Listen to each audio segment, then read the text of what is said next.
रघुवीर समर्थ शुथरकाळ नगर ग्रंथराज दासबोध वाचन निरूपण 6वे आवर्तन समूहावर आज बुधवार भाद्रपद वद्य तृतीया शके 1947 दिनांक 10 सप्टेंबर 2025।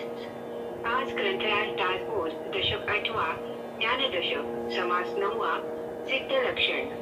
काल समास वाचन झाले आहे।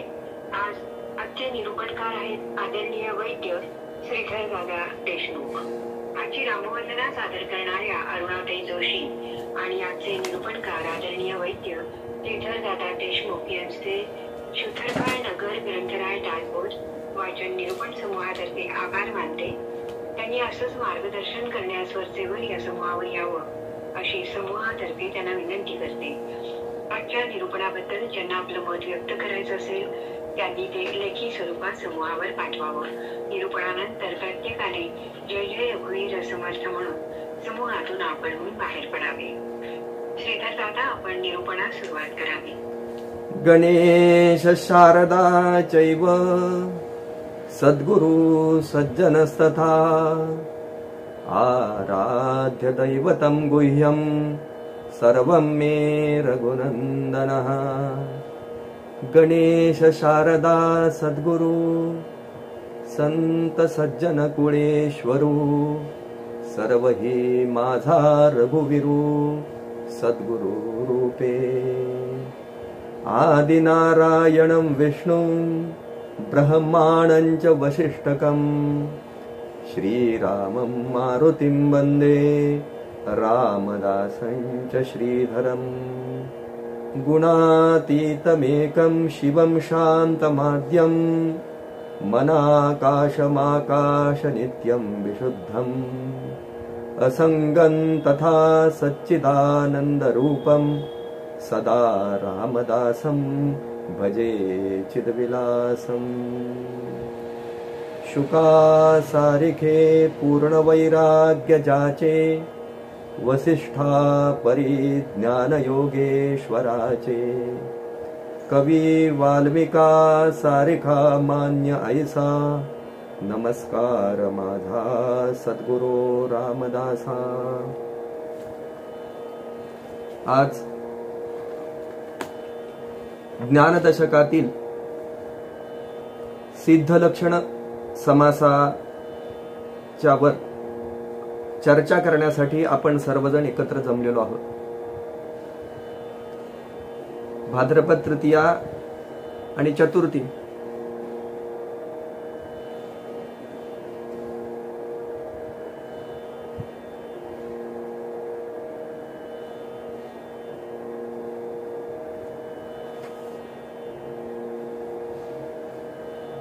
भाद्रपद तृतीया आणि चतुर्थी या पितृपक्षाच्या मध्ये आपण हे सिद्ध लक्षणा नामक समासाचं चिंतन करत आहोत।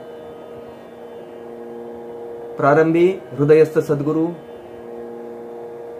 आणि आपण सर्व ज्ञानवृद्ध वयोवृद्ध आणि तपवृद्ध सगळ्या श्रेष्ठ अशा सर्व श्रोत्यांच्या चरणी प्रारंभी या ठिकाणी साष्टांग प्रणिपात करतो आणि आपण सिद्ध लक्षणाच्या या समासाविषयी चर्चा करायला सुरुवात करूया। खरं तर सिद्ध लक्षण असा समास म्हटल्यानंतर आपल्या समोर एखादी सिद्ध व्यक्ती येते, एखादा साधू येतो जो अशा प्रकारचा असतो की ज्यानं जे बोललं ते सत्य व्हावं असं आपलं एक मन कल्पना करायला लागतं। सिद्ध म्हटलं की लगेच आपण कल्पना करू। मग या सिद्धाची लक्षणं नेमकी काय बरं? समर्थांना ती लक्षणं कशा प्रकारची दिसली त्यांनी या समासामध्ये ती वर्णन केली। जो रात्रंदिवस आत्मस्वरूपाचं ध्यान करतो, आत्मस्वरूपाचं जो चिंतन करतो त्या साधकाचं मन त्या स्वरूपानं आत बाहेर भरून जातं। तो ज्याचं चिंतन करतो त्यानंच भरून राहत। अत्यंत सूक्ष्म आत्मस्वरूपाच्या अनुसंधानामध्ये नेहमी गुंतणारं हे आपलं मन आपोआप अत्यंत सूक्ष्म बनतं। जर आपल्या मनानं स्थूलाचा विचार केला तर ते लगेच स्थूल होतं, पण त्यानं सूक्ष्म स्वरूपाचा विचार करायला लागलं, सूक्ष्म अशा आत्मस्वरूपाचा विचार करायला लागलं की ते तसंच बनतं. असा आपला मनाचा स्वाभाविक स्वभाव. म्हणून आपल्या पूर्वजांनी आपल्याला नेहमी असं सांगितलंय की नामचिंतनामध्ये नेहमी निमग्न राहावं, एखाद्या देवतेच्या जपामध्ये नेहमी निमग्न राहावं, जेणेकरून आमच्या मनाला दुसरीकडे कुठेही जायला वेळ मिळणार नाही आणि ते मन कायम अनुसंधानामध्ये राहील, देवाच्या अनुसंधानामध्ये राहील, स्वतःच्या स्वरूपाच्या अनुसंधानामध्ये राहील. आणि मग असं एकदा ते एका स्वरूपामध्ये एकाग्र झालं, एकाच ठिकाणी राहिलं की काही काळाने त्याच्यामध्ये बदल होतात, आमूलाग्र बदल होतात आणि ते उन्मनी होतं. आणि एकदा का मन उन्मनी झालं की त्याच्यामध्ये ज्ञाता आणि ज्ञेय, दृष्टा आणि समोरची जी दृश्य वस्तू आहे ती, मी आणि समोरचा जो आहे त्याच्यामध्ये काहीही भेद राहत नाही. आपण देवर्षी नारदांच्या भक्तिसूत्रामध्ये तस्याहा ज्ञानमेव साधनमित्येके याचं चिंतन करत असताना या भक्तीचं एकमेव साधन जर काही असेल तर ते ज्ञान आहे. आणि या ज्ञान दशकामध्ये समर्थांनी सगळ्या प्रकारचं ज्ञान आपल्याला सांगितलंय आणि या ज्ञानामुळेच मनुष्य पुढे सिद्ध होतो हे या समासामध्ये सांगितलं. एकदा मनुष्य समोर आत्मस्वरूपाचं चिंतन करायला लागला की त्याच्या असं अनुभवाला येतं की आपण ज्याचं चिंतन करतोय तो देव आणि आपण स्वतः किंवा ते आत्मस्वरूप असेल किंवा आणखी काही असेल त्याच्याशी आपण एकरूप झालेलो आहोत. तो म्हणजेच मी आहे आणि मी म्हणजेच तो आहे अशी त्या ध्यान करणाऱ्याची भावना होत असते. म्हणून त्याच्यामुळे होतं काय तर आपल्या देहबुद्धीचा नाश होतो. देहबुद्धीचा नाश झाला की मनुष्याला आत्मज्ञान प्राप्त होतं, परमात्म स्वरूपाचं ज्ञान त्याला मिळतं. सर्व भूतांच्या मध्ये आपणच भरून राहिलेलो आहोत असा त्याला अनुभव यायला लागतो. आणि मग त्याला सगळ्या भूतांच्या ठिकाणी एकच आत्मा आहे असं जाणवायला लागतं. आणि मग तो ह्या अनुभवावर हळूहळू आरूढ व्हायला लागतो. मग हे सिद्धाचं लक्षण, सिद्ध लक्षण समासामध्ये नेमकं सिद्धाचं लक्षण काय आहे असं विचारलं तेव्हा समर्थांकडनं सांगितलं गेलं, ऐका सिद्धाचे लक्षण. सिद्ध म्हणजे स्वरूप जाणं, सिद्ध म्हणजे स्वरूप जाणं, तेथे पाहता वेगळेपण मुळीच नाही. सिद्ध म्हणजे काय तर एखाद्याला शुद्ध आत्मज्ञान झालंय हे ओळखायचं कसं.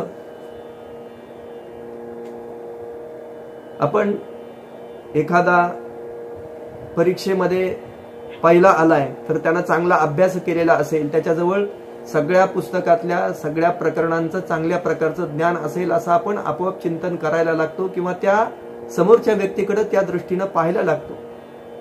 मग त्याची लक्षणं आपण त्याच्या शोधायला लागतो. त्या समोरच्या व्यक्तीला प्रश्न विचारतो वेगवेगळ्या प्रकारचे आणि आपल्या मनाची आपण खात्री करून घेत असतो की समोरची व्यक्ती अशा प्रकारे ज्ञानानं सिद्ध आहे. तसंच समर्थांनी सिद्ध लक्षणं सांगताना ती लक्षणं त्यांनी खात्री करून घेतली कशा प्रकारची आणि मग ती सांगितली. मग सिद्धाचं लक्षण काय तर तो आत्मस्वरूपामध्ये रममाण असतो, कायम आत्मस्वरूपामध्ये रममाण असतो. सिद्ध आणि आत्मस्वरूप यांच्यामध्ये थोडं सुद्धा वेगळेपण असत नाही. तो स्वतःच्या स्वरूपाकार होऊन राहतो, त्याला सिद्ध असं म्हणतात असं समर्थ आपल्याला सांगतात.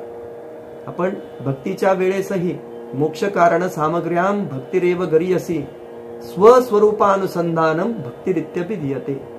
स्वतःच्या स्वरूपाच्या अनुसंधानामध्ये नेहमी निमग्न असणं यालाच भक्ती असं म्हणतात. असं आपण पाहिलेलं आहे.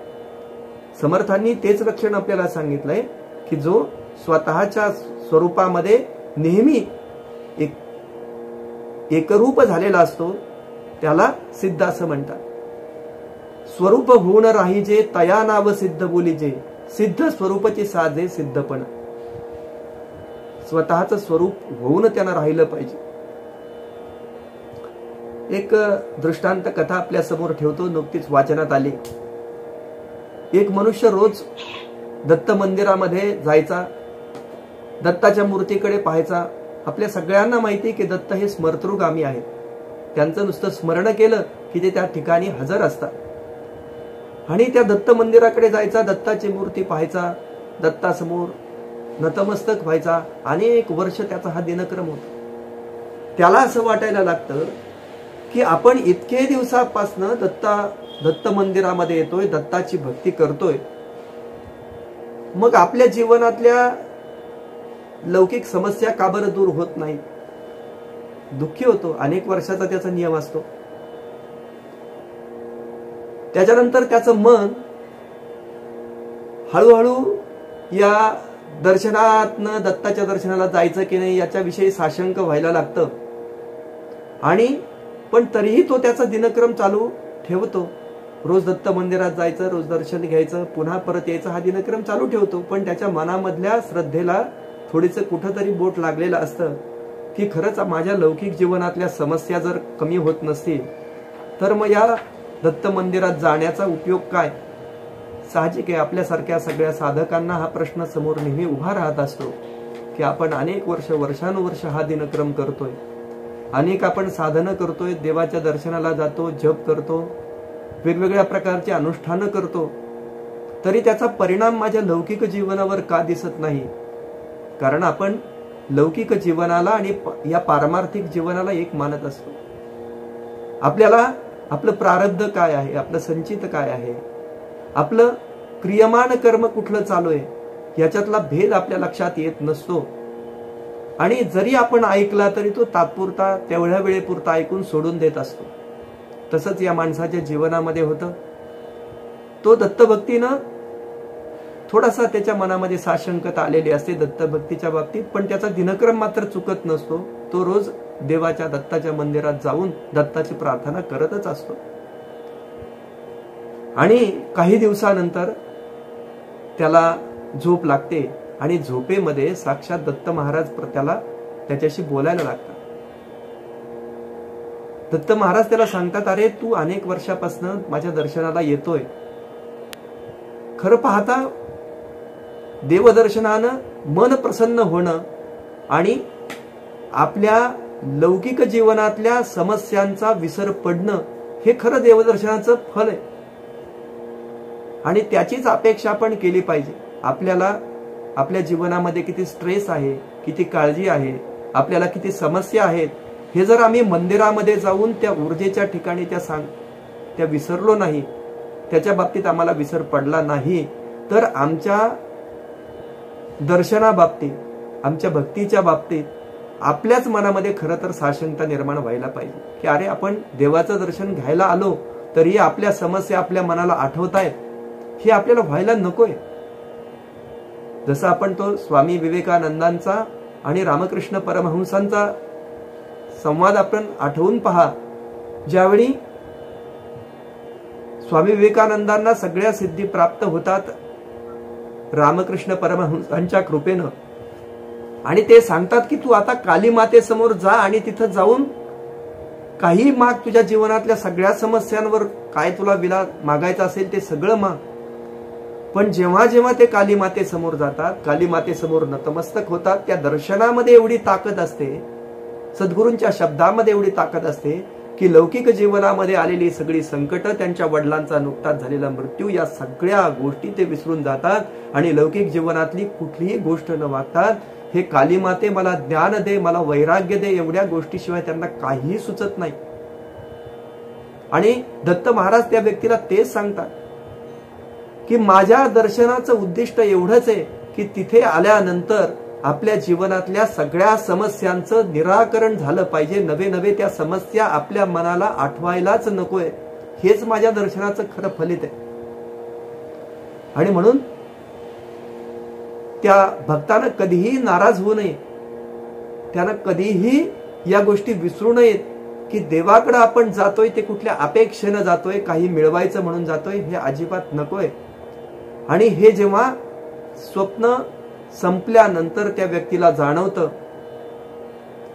ती व्यक्ती ढसढसा रडायला लागते की खरंच मी माझ्या जीवनातला जो दिनक्रम आहे त्यामध्ये दत्त दर्शनाचा हा दिनक्रम ठेवला, त्यामुळे माझ्या मनाला खऱ्या अर्थानं समाधान प्राप्त झालं। पण तरीही माझ्या मनात आलेला हा काही दिवसाची शंका, ही दत्त भक्तीवर शंका उपस्थित करणारी ठरली आणि साक्षात दत्त महाराजांना स्वप्न दृष्टांत देऊन मला सांगावं लागलं. अशा प्रकारे हा लौकिक जीवनातला दृष्टांत झाला.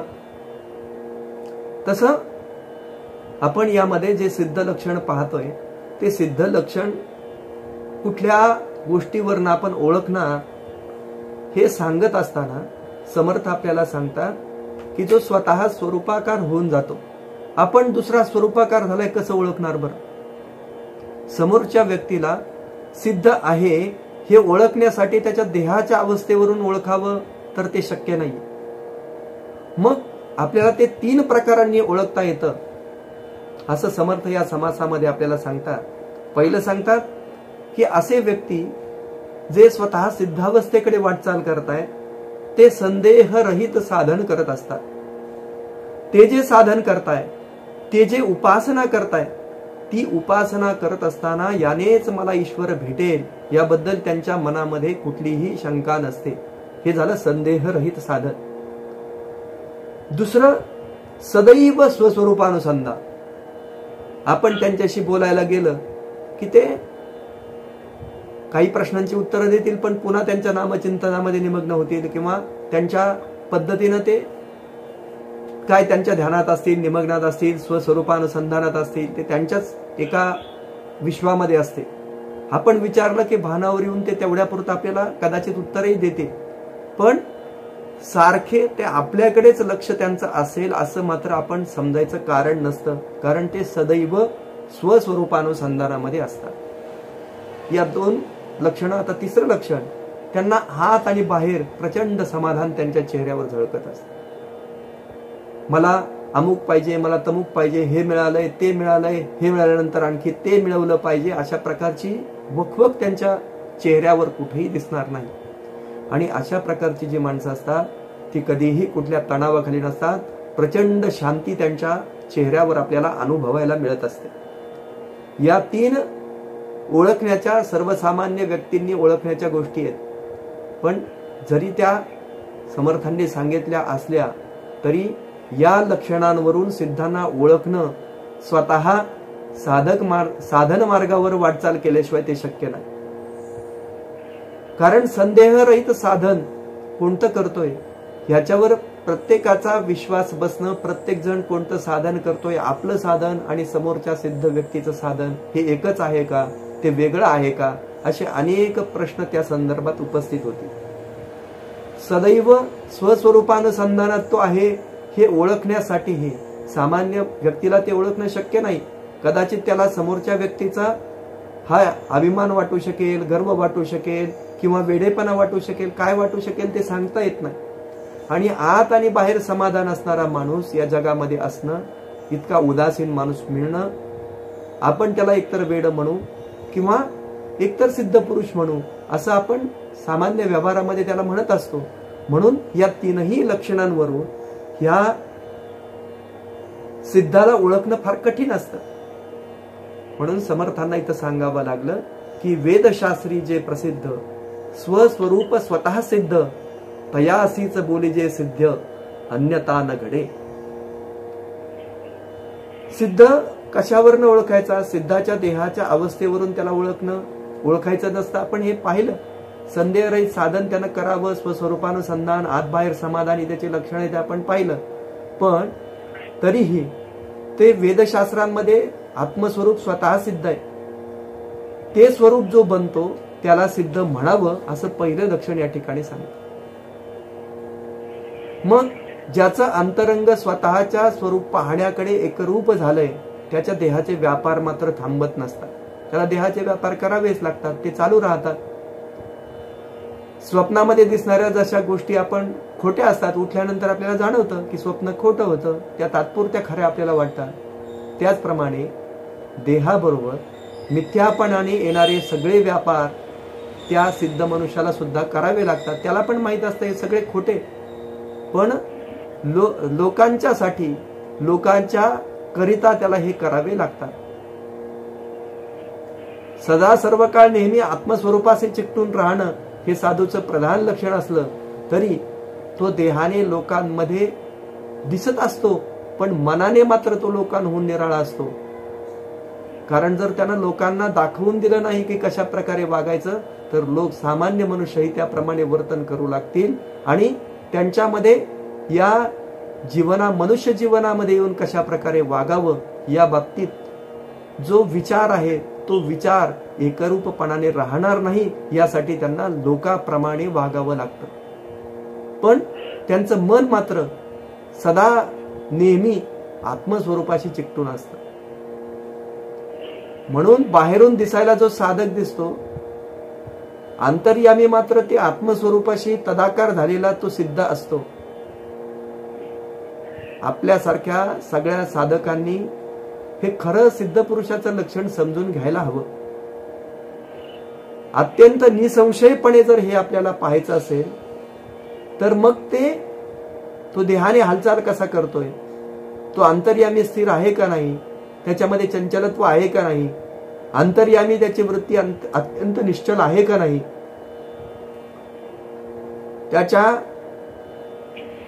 बोलण्यामध्ये, त्याच्या चालण्यामध्ये, त्याच्या वागण्यामध्ये एकरूपता आहे का नाही. आपण नेहमी पाहत असतो साधू हे लक्षण कशाच आहे. यथा चित्तम तथा वाचो, यथा वाचस तथा क्रिया, चित्ते वाच क्रिया यांचं साधू नामेक रूपता. जसं मनामध्ये विचार होईल, तोच वाचेतनं बाहेर पडणं, तोच लोकांना सांगणं आणि त्याप्रमाणे प्रामुख्यानं आपल्या स्वतःचं वर्तन असणं, याला साधू असं म्हटलं जातं. आपण अनेक सांगणारे लोक असे पाहतो की ते त्यांच्या सांगण्यातनं वेगवेगळ्या गोष्टी सांगत असतात, पण प्रत्यक्ष वागत असताना मात्र त्यांच्या सांगण्यामध्ये आणि वागण्यामध्ये एकरूपता आपल्याला दिसत नाही. यासाठी आपण ज्या गोष्टी सांगतोय त्या गोष्टी आपण अंगी अगोदर बाणवल्या, त्या आपण व्यवहारामध्ये सत्यतेनं उतरवल्या तरच आपल्याला सांगण्याचा अधिकार आहे. म्हणून अनेक वेळा आपण शांती ब्रह्मनाथ महाराजांची गुळ सोडण्याबद्दलची गोष्ट आपण ऐकत असतो की त्यासाठी त्यांनी 15 दिवस घेतले, स्वतः अगोदर गुळ सोडला आणि मग त्या मुलाला सांगितलं. त्याप्रमाणे आपल्या जीवनामध्ये जर खरोखर आमूलाग्र बदल करायचा असेल, आपल्या जीवनातला सिद्ध लक्षणं यावे असं जर आपल्याला वाटत असेल, आपल्यामध्ये यावीत असं वाटत असेल, तर आपण अगोदर जो विचार करतो तो विचार आमच्या बोलण्यातनं बाहेर येतोय की नाही, आणि जो विचार आमच्या बोलण्यातनं बाहेर येतोय त्याप्रमाणे आमचं वर्तन होतंय की नाही, याकडे आमचं कटाक्षानं लक्ष असलं पाहिजे. सिद्धावस्था प्राप्त होण्यासाठी आपल्या आतली अवस्था हे पहिलं मुख्य लक्षण आहे. आपली अंतर्यामी वृत्ती ही वृत्तीरहित अवस्था यायला पाहिजे तिच्यामध्ये. ज्याचं अनुसंधान भगवंताकडे आहे, ज्याची वृत्ती भगवंताकडे आहे, तोच साधू हे आपण पाहतो. त्याप्रमाणे आपल्या मनाच्या सगळ्या वृत्ती आहेत, त्या वृत्ती एकरूप झाल्या पाहिजेत, आपल्या भगवंताशी एकरूप झाल्या पाहिजे. आता आपण जर मनोबोधामध्ये हे पाहायला गेलं की संतांची लक्षणं, साधूची लक्षणं, सिद्धांची लक्षणं काय सांगितली, तर करी वृत्ती जो संत तो संत जाणा, दुराशा गुणे जो नव्हे दैन्यवाणा, उपाधी देह बुद्धी ते वाढविते, परी सज्जना केवी बांधू शकेते. आपल्या मनाला सर्वांगाने जो आत्ममय करतो त्याला संत असं म्हटलं जातं. त्याच्या अंतरी आत्मस्वरूपाहून दुसरी वासनाच नसते, त्याला काहीच मिळवायचं नसतं, त्यामुळे तो मस्त असतो. देहबुद्धी प्रपंचाचा पसारा वाढवते. माणसाचं मन एकदा प्रपंचाकडे जायला लागलं की त्याला प्रपंचातल्या वेगवेगळ्या गोष्टी, आता हे करायचं राहिले, ते करायचं राहिले, अमुक गोष्ट करायची राहिली, या सगळ्या गोष्टी त्याला क्रमाक्रमाने आठवत जातात आणि तो या प्रपंचाच्या पसाऱ्यातनं कधीच बाहेर येत नाही. म्हणून संत जो आहे तो करी वृत्ती जो संत तो संत जाणा. आपल्या मनाला सर्वांगाने जो आत्ममय करतो तो खऱ्या अर्थाने सिद्ध, तो खऱ्या अर्थाने संत. हेच मनोबोधामध्येही समर्थ आपल्याला सांगतात. आणखीन लक्षणं सांगताना आपल्या सगळ्यांना माहितीत की सदा बोलण्यासारखे चालत आहे, अनेकी सदा एक देवासी पाहे, सगुणी भजे लेश नाही तमाचा, जगी धन्य तो दास सर्वोत्तमाचा. जो भगवत भक्त आपण जसे बोलतो त्याचप्रमाणे त्याचं आचरण असतं. अनेक देवांच्या अंतर्यामी राहणारा एकच भगवंत तो साक्षात पाहतो. तो स्वतः सगुणाची पूजा अर्चा प्रार्थना करतो, पण त्याच्या मनात भगवंताच्या वास्तविक स्वरूपाबद्दल मात्र मुळीच कुठल्याही प्रकारचा गैरसमज त्याच्या मनामध्ये नसतो. त्याची स्थिती ही नेहमी एक अशा प्रकारची असते की त्या साधूचं अंतःकरण जसं मृदू असतं, आकाश जसं मृदू असतं, तसं त्याचं अंतःकरण मृदू असतं. परमार्थाची शुभ वासनाच नेहमी तो आपल्या ठिकाणी बाळगत असल्याने त्याची दुर्वासना गळून पडते आणि तो निर्वासनेकडे आपोआप त्याची वाटचाल सुरू होते. सत्य स्वरूप परमात्म्याशी ऐक्य पावल्यानं अशा प्रकारचा साधू जरी देहानं नष्ट झाला तरी कीर्ती रूपानं तो अमर होतो. अनंत ब्रह्मस्वरूपाची समरस साधू स्वतः अंतरहित असतो. परब्रह्म एक आहे, अद्वितीय आहे आणि साधू हा त्याच्याची एकरूप असल्याने त्याला भय वाटत नाही. साधूचं मन आपण आता पाहिलं की उन्मन झाल्यानं तो नेहमी आत बाहेर व्यापून ते भ्रमित कधीही होत नाही. साधूची वृत्तीच नाहीशी झाली असल्यामुळं त्याचं मन एकाच ठिकाणी स्वतःच्या स्वरूपाशी एकत्र झालेलं असल्यामुळं त्याला सुखाची आणि दुःखाची अशा प्रकारची वृत्तीच राहत नाही.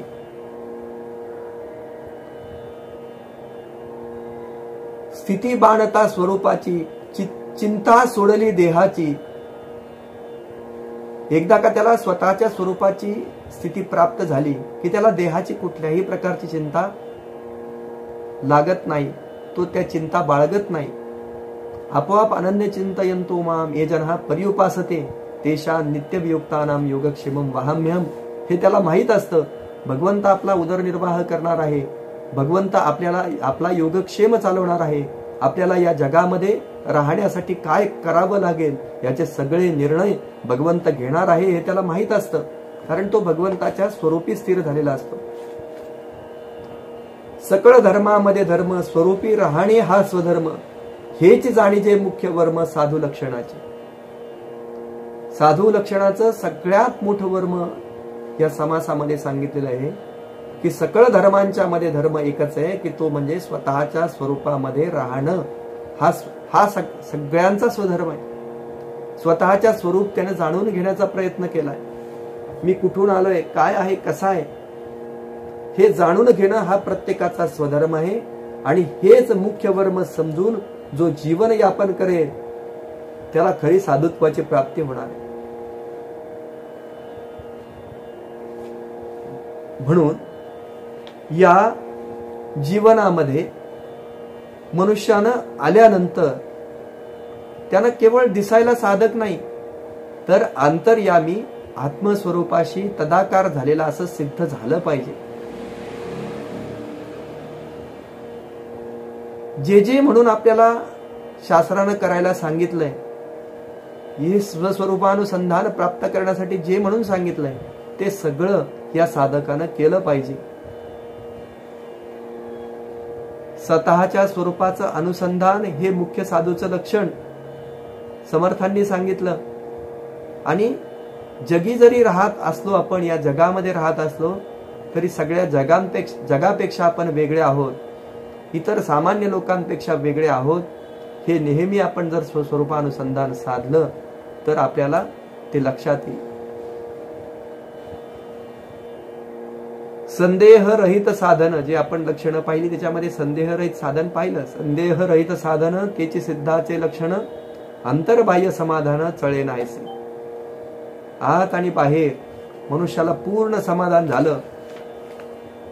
ते समाधान यामुळेच होतं की त्यानं संदेहरहित साधन आपल्या स्वतःसाठी आणि आपल्या अनुयायांसाठी ते संदेहरहित साधन कोणतं आहे हे निसंशयपणे सांगितले पाहिजे. सिद्धावस्था प्राप्त होण्याला मुख्य कारण आपल्या आतली अवस्था आहे. अंतर्यामी वृत्तीरहित अवस्था, आपल्या अंतर्यामी जी अवस्था प्राप्त व्हायला पाहिजे ती वृत्तीरहित अवस्था प्राप्त व्हायला पाहिजे. आणि ही वृत्तीरहित अवस्था प्राप्त व्हायची असेल तर आपली वृत्ती भगवंताकडे लागली पाहिजे. बाहेरून कसेही असलं तरी चालेल, देहाची अवस्था कशीही असली तरी चालेल, पण मन मात्र आत्मस्वरूपाला चिकटलेलं असलं पाहिजे. आणि असं जर असलं तर त्याच्या अंगी सिद्धाची लक्षणं आपोआप प्रकट व्हायला लागतात. एखादा माणूस सहज योगायोगाने राज्यावर आला तर त्याला राजाचं ऐश्वर्य प्राप्त होतं. किंवा एखादा माणूस एखाद्या पदावर आला की त्या पदाच्या अनुषंगाने जे जे लाभ आहेत ते लाभ त्याला आपोआप मिळायला लागतात.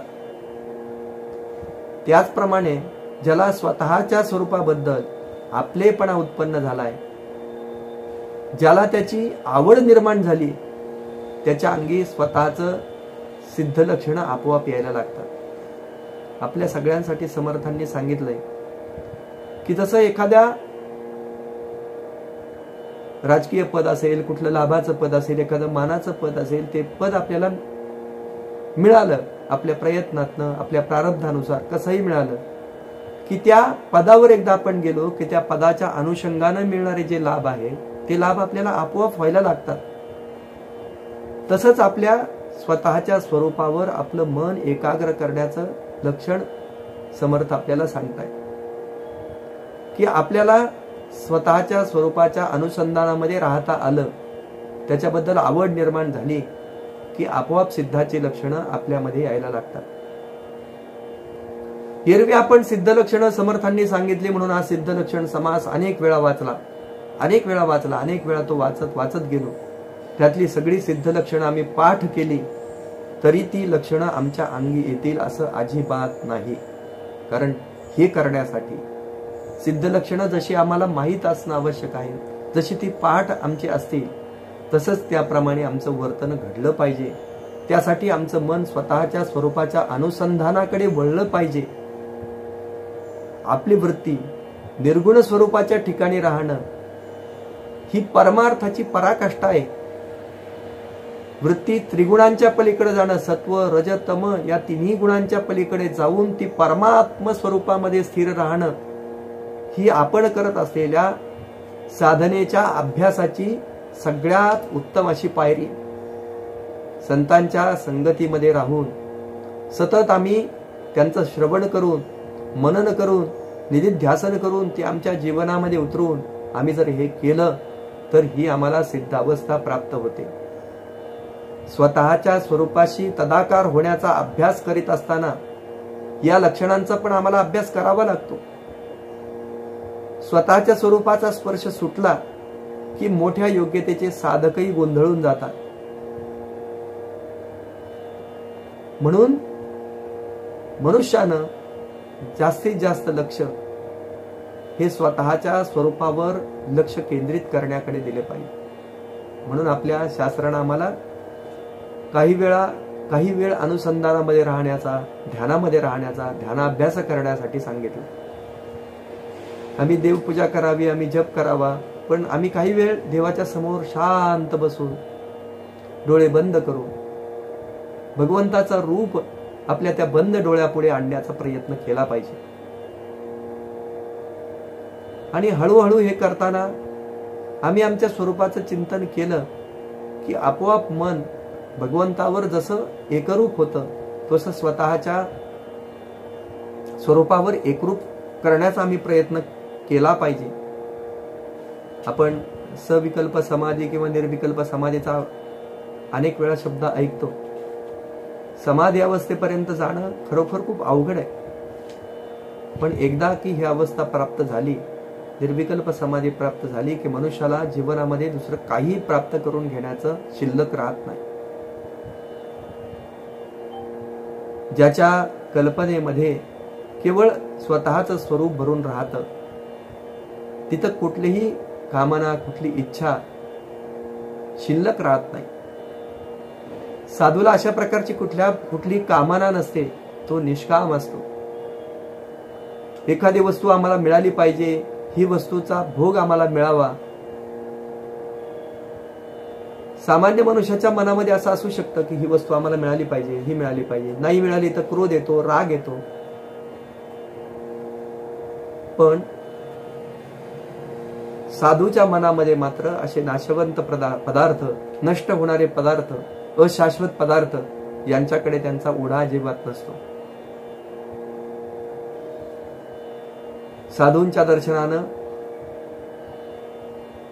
या सिद्ध पुरुषांच्या लक्षणानं मी सगळ्या ठिकाणी व्यापून आहे असा अनुभव आपल्याला पण यायला लागतो. त्यांचा तर तो अनुभव असतोच की मी सगळीकडे व्यापून आहे. समोर हे सगळे जे दिसतंय ते आत्ममय जग आहे. पण अनेक वेळा पाहिलंय की श्रीमद भागवतामध्ये सांगितलेलं सर्व भूतेषु य पश्चेत भगवत भावम आत्मना, सगळ्या भूतांच्या ठिकाणी भगवत भाव पाहणं आणि आत्मस्वरूपानं तो पाहणं हे फार सांगायला सोपं असलं तरी ते करायला फार अवघड आहे. त्याप्रमाणे कल्पना करायलाही पण फार अवघड आहे. तसं साधूच्या ठिकाणी एकदा का हे आलं, स्वतःचं स्वरूप सगळ्या ठिकाणी आहे की त्याच्या बाबतीत दुसरं काही करण्याचं शिल्लक राहत नाही. त्या दर्शनानं आत्मरूप असणारा मी सगळ्या ठिकाणी व्यापून आहे असा त्यांचा अनुभव आहे. तो सगळीकडे अनुभव ते सांगतात. माझ्याशिवाय जगात दुसरं कोणी नाही या भूमिकेवर साधू ठाम असतात. माझ्या वाचून जर दुसरा कोणी नसेल समोर तर रागवायचं कोणावर? स्वतःच्या स्वरूपामध्ये आनंदामध्ये तल्लीन असल्यामुळं दुसऱ्यावर आरेरावी करण्याची, दुसऱ्यावर क्रोध करण्याची त्यांना आवश्यकताच नसते. त्यामुळे साधूंच्या जीवनात कधीही वादविवादाला स्थान मिळत नाही. एखादी गोष्ट सहजासहजी मिळाली ठीक आहे, नाही मिळाली तरी त्याच्या बाबतीत त्यांचा फारसा आग्रह नसतो, त्याच्या बाबतीत फारसा अट्टहास नसतो. आम्हाला राग, लोभ, क्रोध, भय हे काय येतात तर आम्ही त्या वस्तूच्या बाबतीत अट्टहास धरतो. नाही, आम्हाला मिळाली पाहिजे. माझ्या मित्राला मिळाली, माझ्या समोरच्याला मिळाली, माझ्या शेजाऱ्याला मिळाली, मला का मिळत नाही, आम्ही त्यांचा अट्टहास धरतो. आणि म्हणून जर आम्हाला मिळाली नाही तर आमच्या मनामध्ये क्रोध निर्माण होतो. साधूच्या जीवनामध्ये असं नसतंच. सगळीकडे त्याला आत्मस्वरूप दिसत असल्यामुळं त्याची स्वतःची अशी काही वेगळी अपेक्षा नसते. साधू सहजपणाने ब्रह्मस्वरूप असतो, त्यामुळे तो कोणाचा मत्सरच करत नाही. मदमत्सराचं वेडेपण करायला ते काय सामान्य व्यक्ती आहे काय? तो स्वतःचा स्वरूपाचा आकार त्याला प्राप्त झालेला असतो, स्वयंभू असतो. तिचा दीनपणा नसतोच, दुबळेपण त्याच्या ठिकाणी कुठेही नसतं.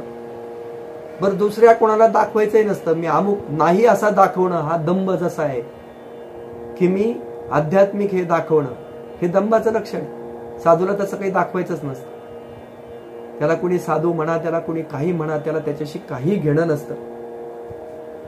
म्हणून याच्यासाठी आपण नेहमी सांगत असतो, जर आम्हाला या लक्षणांकडे जायचं असेल तर आम्हाला भगवद्गीतेनं आम्हाला जे सांगितलंय की इदं ते ना तपस्काय ना भक्ताय कदाचन न च शुश्रूषवे वाच्यम न च माम योभ्यसूयते.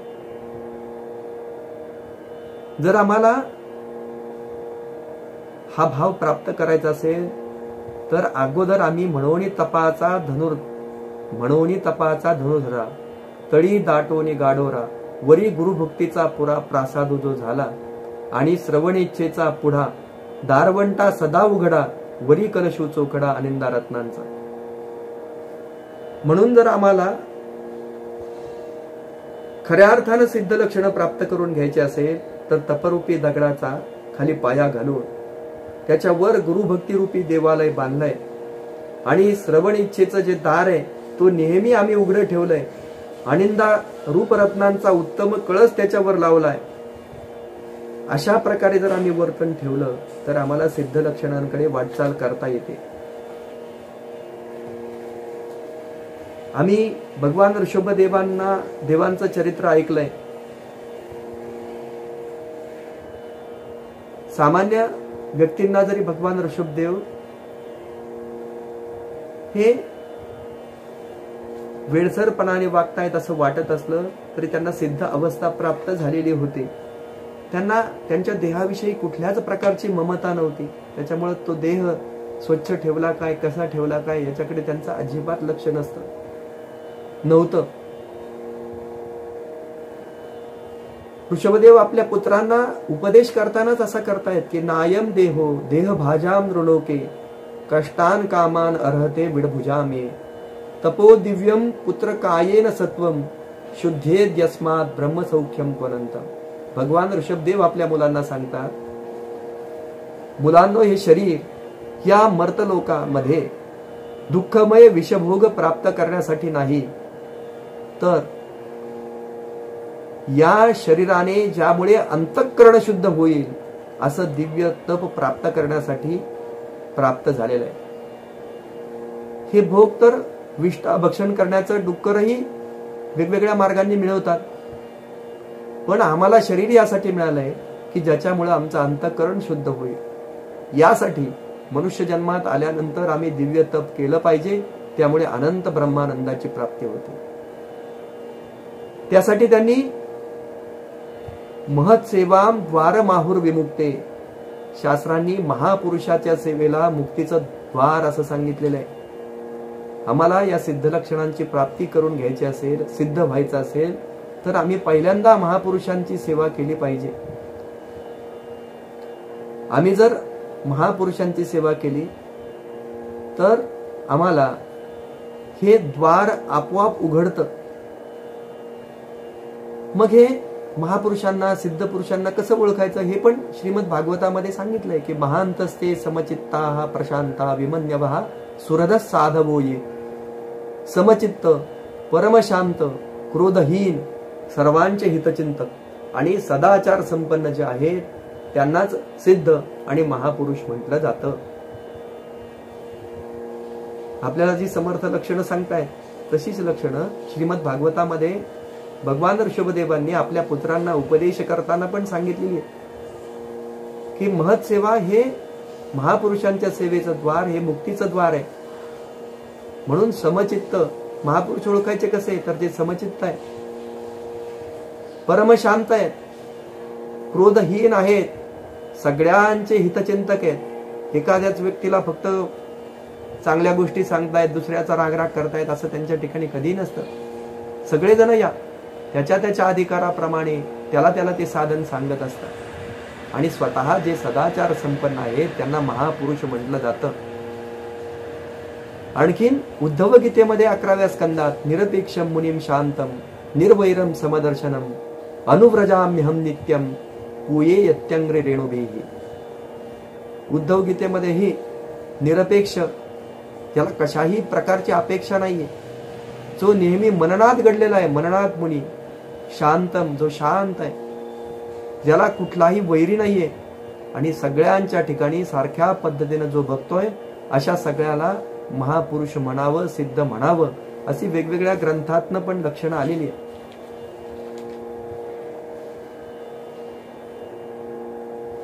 म्हणून साधू पुरुषाला द्वैत अनुभवाला येत नाही. तो एकटाच सगळीकडे व्यापून असतो, कारण त्याच्या ठिकाणी सगळी लक्षणं असतात.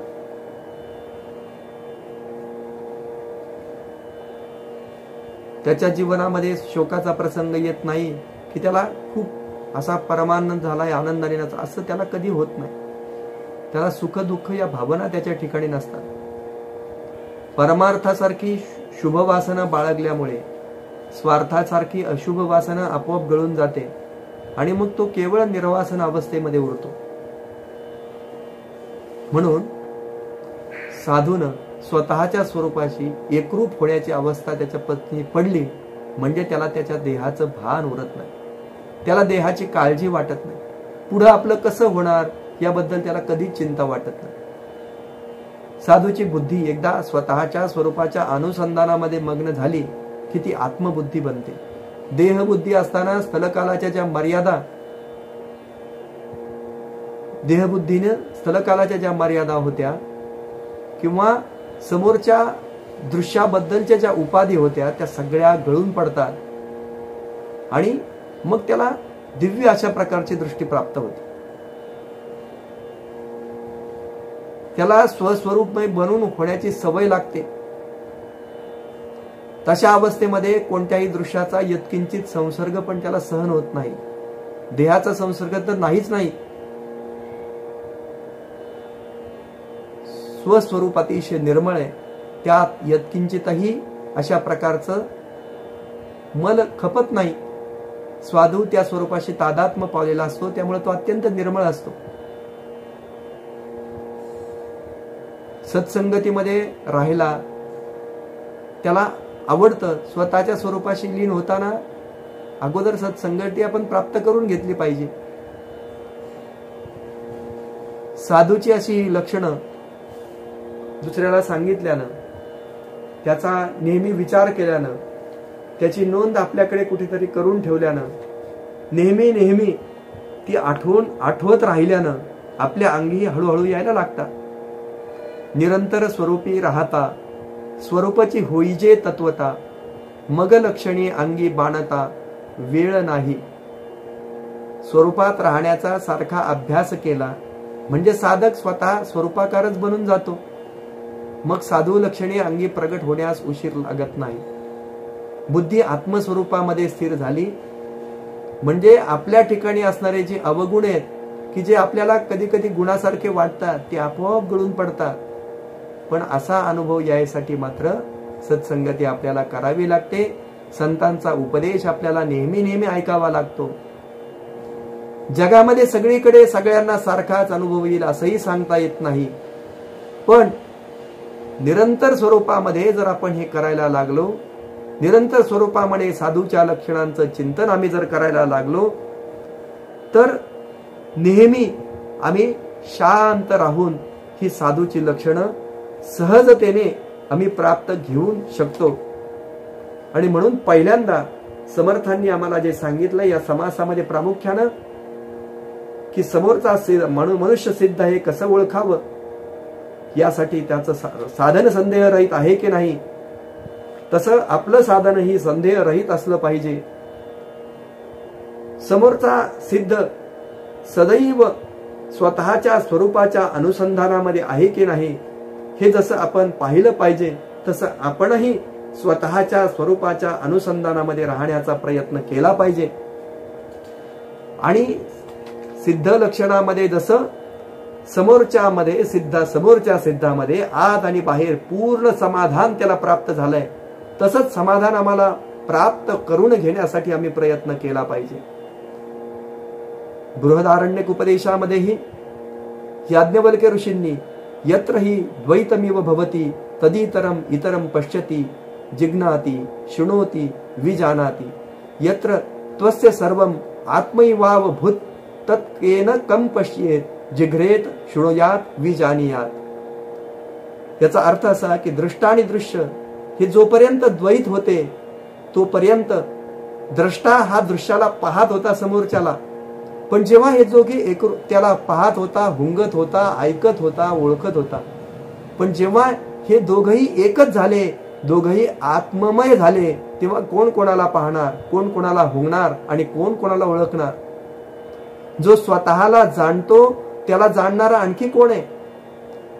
आणि असं म्हणून शेवटी ते सांगतात की विज्ञातारम अरे केन विजानीयात एतावदरे खलु अमृतत्वमिती. ते मैत्रीला सांगतात, हे मैत्री, अमर जीवन हे अशा प्रकारचं आहे, अंतर्यामी स्वतःच्या स्वस्वरूपाशी समरस असून बाहेर साधकाप्रमाणे वर्तन करणारा तो सिद्ध होतो. म्हणून आपण स्वतः उत्तम साधक बनल्या वाचून सिद्धाची अवस्था बरोबर ध्यानात येणं कठीण आहे. समर्थ इथं या समासामध्ये हे पण सांगताय की इथं जरी सिद्धाची लक्षणं कशी ओळखायची हे सांगितलेली असली तरी प्रत्येक वेळी प्रत्येक सिद्धामध्ये ती तशीच असतील असं अजिबात नाही. सकळ सृष्टीच्या ठाई अनुभव एकची नाही, तो बोली जेल सर्वही. पुढील समासी, पुढल्या समासाचा प्रस्तावना या ठिकाणी करून ठेवतात. पुढला जो येणारा शून्यत्व निरसन नावाचा समास आहे त्याची प्रस्तावना या ठिकाणी समर्थ करतात की प्रत्येकाला सारखाच अनुभव येईल असं अजिबात सांगता येत नाही. पण सामान्यतः सिद्ध व्यक्तीला ओळखायचं असेल, साधूला ओळखायचं असेल तर साधारणतः ही लक्षणं अशा प्रकारची आहेत ती आपण नेहमी त्या लक्षणांचं आम्ही नेहमी चिंतन केलं पाहिजे. ती लक्षणं नेहमी आम्ही वाचली पाहिजेत. ती लक्षणं नेहमी समोर आणली पाहिजेत.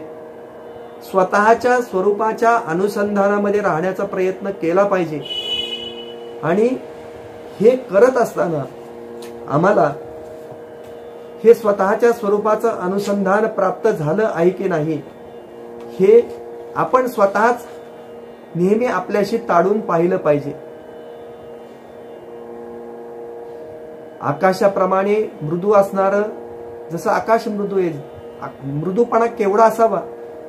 आपण एखादा बेसनाचा लाडूला पाक केला, ते बेसनाचे लाडू किती घट्ट झाले, ते मृदू कसे आहेत, ह्याची चव जशी आपण हातावरनं जिभेवर ठेवून ओळखावी, तसं आम्हाला बोलण्यातलं मार्दव, कधी कधी आमच्या बोलण्यात कठीणता आहे की मार्दव आहे. आपण समोरच्या व्यक्तीशी बोलताना हे कसं बोलतो, क्रोधाने बोलतो, राग येऊन बोलतो, त्याच्याशी एकदम रूढपणाने बोलतो. या सगळ्या बोलण्याला कठीण असं म्हटलं जातं. आणि मृदूपणाने बोलणं म्हणजे एखाद्या गोष्टीला समजावून सांगणं, समोरच्या व्यक्तीला समजेल अशा भाषेत शांतपणाने सांगणं. पण आम्हाला या गोष्टी समजून घेण्यासाठी फार वेळ आमच्याकडनं जाणार आहे. कारण मानवी मनाची ही प्रवृत्ती आहे की आपण अनेक गोष्टी समोर पाहतो, ऐकतो, लक्षात ठेवतो, त्याप्रमाणे वर्तन करण्याचा प्रयत्न करतो. पण एखादा प्रसंग समोर आल्यानंतर आम्ही त्या गोष्टी लगेच टाळू नाही शकत. मग आपल्याला तो प्रसंग, रागाचा प्रसंग गेल्यानंतर आपल्या लक्षात येतं की नाही, आपण इथं चिडायला नको होतं, एवढं चिडण्यासारखं त्याच्यामध्ये काही नव्हतं. पण त्यावेळी ती गोष्ट आमच्या लक्षात येत नाही. यासाठी समर्थ आम्हाला सांगतात की या सिद्ध लक्षणांचं, या साधूंच्या लक्षणांचं नेहमी आम्ही जर चिंतन केलं, नेहमी ही सिद्ध लक्षणांच्या आमच्या समोर आली, ते करत असताना आम्ही काय केलं पाहिजे, सज्जनांची संगती केली पाहिजे, या साधूला कसं ओळखायला पाहिजे, हे जर आम्ही सामान्य गोष्टी ज्या या समासामध्ये सांगितल्या त्या आमच्या समोर नेहमी ठेवल्या, साधूला ओळखण्याच्या खुणा, सिद्धाची लक्षणं हे आपल्या भाषेत आम्ही समोर जर लिहून ठेवले, तर नेहमी वाचून नेहमी समोर दिसल्यानं, जसं आम्ही 10वीचे मुलं, 12वीचे मुलं काही फॉर्म्युले समोर लिहून ठेवतात आणि ते फॉर्म्युले एकदा आमच्या लक्षात राहिले की कुठल्याही प्रकारचा प्रॉब्लेम असू द्या, फिजिक्सचा असू द्या, मॅथ्सचा असू द्या, कुठलाही प्रॉब्लेम सहजपणाने आम्हाला सोडवता येतो. तसंच आमच्या जीवनातले काही समस्या आम्हाला सोडवायच्या असतील तर त्याचे सोपे फॉर्म्युले आम्हाला समर्थांनी सांगितले. सिद्ध लक्षणाचा फॉर्म्युला यामध्ये सांगितलाय. हा फॉर्म्युला आम्ही समोर लिहून ठेवला, अगदी आमच्या शब्दामध्ये लिहून ठेवला की ही सिद्धाची लक्षण आहे. संदेहरहित साधन असतं, सदैव स्वतःच्या स्वरूपात अनुसंधान असतं, आत बाहेर त्याला नेहमी समाधानी असतो. ही 3 लक्षणं जर आम्ही प्राप्त केली तर खऱ्या अर्थानं आम्ही सिद्ध होऊ. ही 3 लक्षणं आम्ही सहज लिहून ठेवली, नेहमी आमच्या समोर असली तर आमच्या जीवनामध्ये आम्हाला तसं वागण्याची प्रेरणा नेहमी मिळत जाईल. आणि आम्ही एकदा तशा पद्धतीचं वर्तन करायला लागलो, या सिद्ध अवस्थेकडे, साधक अवस्थेकडे जायला लागलो की आमच्या जीवनामध्ये ह्या गोष्टी सहज आम्हाला प्राप्त होतील. म्हणून आज जरी आम्हाला सिद्ध लक्षण नावाचा समास अवघड वाटत असला, ह्या सिद्धाची लक्षणं जीवनामध्ये प्राप्त करून घेणं अवघड वाटत असली तरी ती आम्हाला सहजतेने प्राप्त करून घ्यायची असतील तर नेहमी आम्ही निरंतर या सिद्ध लक्षणाच्या स्वरूपामध्ये राहायला हवं. त्याच्या स्वरूपामध्ये जाण्यासाठी तत्वतः प्रयत्न करायला हवे. ती लक्षणं अंगी बांधण्यासाठी आम्ही जाणीवपूर्वक प्रयत्न करायला हवे. हेच या समासामध्ये प्रामुख्यानं आम्हाला समर्थांनी सांगितले. एवढंच नाही तर सकळ धर्मामध्ये धर्म, स्वरूपी राहणे हा स्वधर्म, हेच जाणीचे मुख्य वर्म साधू लक्षणाचे. आणि साधू लक्षणाचं जर मुख्य वर्म जर काय असेल तर सगळ्या धर्मामध्ये जर प्रमुख धर्म कुठला आहे, आमचा स्वधर्म कोणता आहे, तर स्वतःच्या स्वरूपाच्या अनुसंधानामध्ये नेहमी राहणं हाच आमचा खरा स्वधर्म आहे. हे या ठिकाणी जोर देऊन आम्हाला समर्थांनी सांगितलंय. म्हणून जीवनामध्ये यशस्वी होण्यासाठी आमचा हा स्वधर्म आम्ही जागा केला पाहिजे. यासाठी हा स्वधर्म आमच्या नेहमी समोर असला पाहिजे, तरच आम्हाला या साधुत्वाच्या लक्षणांकडे खऱ्या अर्थानं वाटचाल करता येईल. या निमित्तानं या सिद्ध लक्षण नामक समासामध्ये जे सद्गुरूंच्या कृपेनं माझ्या समोर आज सांगण्यासारखं वाटलं, चर्चा करण्यासाठी आपल्या पुढे जे मुद्दे ठेवावे वाटले, ते सगळे मुद्दे सद्गुरूंनी दिलेल्या बुद्धीप्रमाणे मी आपल्या समोर ठेवले. आपण सर्वांनीही आणखीन काही वेगळे मुद्दे असतील, आणखी काही वेगळे सिद्ध लक्षणांचे मुद्दे असतील, तर ते नोट करून आपल्या निरंतर आमच्या समोर ठेवावे आणि त्याचं चिंतन करत राहावं. जेव्हा आपल्याला वेळ मिळेल तेव्हा त्या सिद्ध लक्षणांचं चिंतन आमच्याकडून झालं तर खऱ्या अर्थानं आम्हाला या जीवनामध्ये सिद्ध होण्याचा योग आम्हाला येईल. या सिद्धत्वाची प्राप्ती आपल्या सर्वांना व्हावी अशी कामना या ठिकाणी करून झालेली सेवा समर्थांच्या चरणी, श्रीमद दासबोधांच्या चरणी, आपल्या सर्वांच्या चरणी या ठिकाणी समर्पित करतो. कायेन वाचा मनसेंद्रियर्वा बुद्ध्यात्मना वा प्रकृती स्वभावा करोमि यद्यत् सकलं परस्मै नारायणाय समर्पयामि. अच्युतं केशवं रामनारायणं कृष्ण दामोदरं वासुदेवं हरिं श्रीधरं माधवं गोपिका वल्लभं जानकी नायकं रामचंद्रं भजे.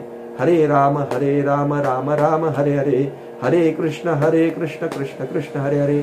जय जय रघुवीर समर्थ.